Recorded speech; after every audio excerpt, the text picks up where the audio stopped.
वक्त हम आपको दिखा रहे हैं, हर मोर्चे पर धड़ाम पानी छोड़ दिया गया है। हमने जिन बांधों पर पानी रोक रखा था, पानी छोड़ दिया गया है और पाकिस्तान पर भारत का जल प्रहार, तकनीक का प्रहार आपने देख ही लिया।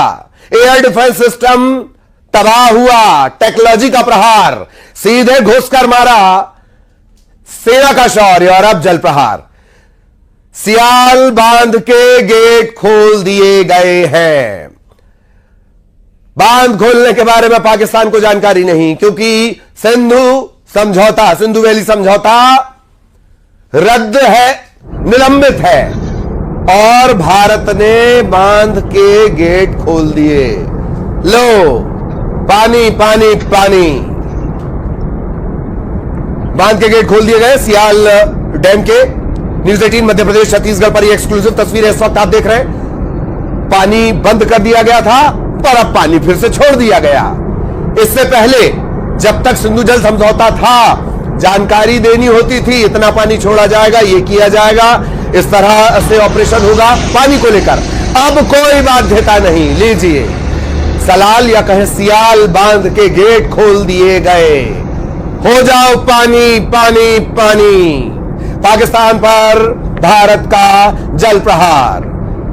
इससे पहले झेलम के गेट खोले थे, 3-3 फीट तक डूब गए थे पाकिस्तानी। सहयोगी शंकर हमारे साथ जुड़े हैं। शंकर, बहुत शॉर्ट में जल प्रहार, सियाल के गेट खोल दिए।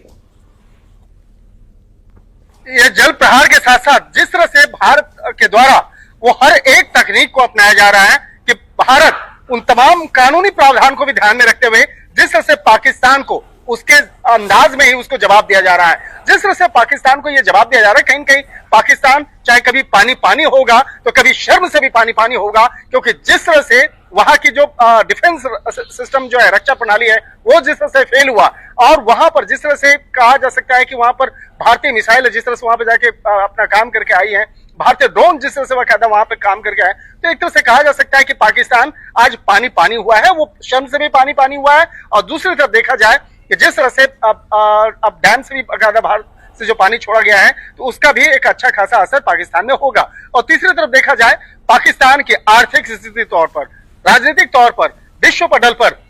जिस तरह से उसे तोड़ा जा रहा है, तो ये इसकी वजह जो है खुद पाकिस्तान है। पाकिस्तान की जो ये नापाक हरकत है, उसी का ये कहा जा सकता है भारत अब चुन चुन के बदला ले रहा है और कह के बदला ले रहा है। तो भारत के द्वारा जिस तरह से देखा जाए, अभी भी भारत देखिए कितने मर्यादा में रह करके पाकिस्तान के अंदर में वहां पे वार किया गया, लेकिन उन स्थान पर जहां आतंकी छुपे हुए थे, वो जिसको हम लोग ऑपरेशन सिंदूर का नाम दे रहे हैं, और वहां पर उन आतंकियों के खिलाफ उसके आतंकी शिविर पर वहां पर हमला किया गया। किसी सिविलियन को नहीं मारा गया और ना ही फौज को मारा गया। देखिए, कल कुछ वीडियो भी वहां पर वायरल हुए थे, पाकिस्तानी नागरिक कह रहे थे कि सोचिए अगर अभी फौज के इलाके में वो हमला नहीं किए हैं, अगर फौज के हिस्से में भी अगर पाकिस्तानी फौज के हिस्से पे अगर हमला किया जाता तो वो कितनी और हालात जो है बदतर होती। तो एक तरह से कहा जा सकता है पाकिस्तान की आज के तारीख में पाकिस्तान की इतनी हैसियत नहीं है कि भारत के सामने अपना सर ऊंचा कर सके, लेकिन जिस तरह से आतंकी गतिविधियों को भारत के अंदर में वो वारदात के तौर पर अंजाम देने की कोशिश करता है, तो अब उसका खामियाजा पाकिस्तान को भुगतना पड़ेगा। और कई अंतर्राष्ट्रीय स्तर के जो मंच हैं, उसके द्वारा भी पाकिस्तान को साफ तौर पर इस बात को कह दिया गया है कि वो इस मामले पर पाकिस्तान का पक्ष नहीं ले सकते हैं, कि वो भारत के अंदर में जिस तरह से आतंकी वारदात को अंजाम देता है, जिस तरह से, और खासतौर पर जो पहलगाम की जो घटना हुई है, उसके बाद दबे जवान जो है चीन भी पाकिस्तान का साथ नहीं दे रहा है। तो एक तरह से कहीं कहा जा सकता है कि आज पाकिस्तान अलग थलग पड़ता हुआ नजर आ रहा है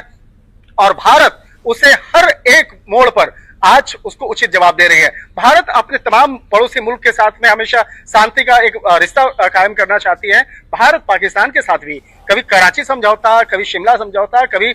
कई ऐसे समझौते, हमने उनके लिए बस समझौता किया, हमने उनके लिए रेल समझौता किया, बदले में क्या मिला? कभी पहलगाम, कभी मुंबई हमला, कभी कारगिल। तो इस तरह के जो एक कहा जा सकता है पाकिस्तान का जो चाल चरित्र और चेहरा है, इस चाल चरित्र और चेहरे से अब भारत जो है उसी के अंदाज में अब पाकिस्तान को जवाब देने की जो एक तकनीक है, जिस तरह से उस पर काम कर रहे हैं और जिस तरह से आज भारत सरकार के द्वारा एक इस मामले में औपचारिक तौर पे बताया गया कि पाकिस्तान के द्वारा 7 तारीख की रात में भारत के कई शहरों को निशाना बनाने की एक नापाक साजिश रची गई थी, लेकिन उस